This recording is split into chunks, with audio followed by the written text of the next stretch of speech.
সঠিক পথ অনুসৰণ কৰাটো অলপ কঠিন, কিন্তু সেই পথত কোনেও পাৰিব আৰু নোৱাৰে।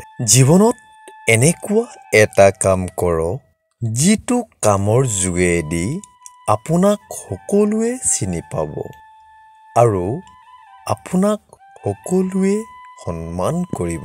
জীৱনত এটা নিৰ্দিষ্ট লক্ষ্য থকা উচিত আৰু সেই লক্ষ্যত উপনীত হ'বলৈ মনটো স্থিৰ আৰু দৃঢ় প্ৰতিজ্ঞাৰে অধ্যয়ন তথা নিজৰ দায়িত্ব পালনত লেহেমীয়া নকৰিব।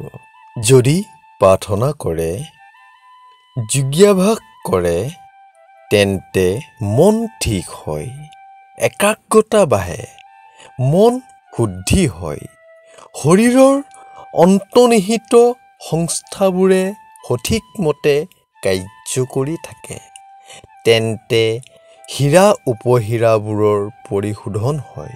ইতিহাস আৰু ভূগোলৰ পৰা দেশ আৰু কালৰ ধাৰণাৰ ব্যাপকতা অনুভৱ হয়, আত্মাৰ বিস্তাৰ হয়।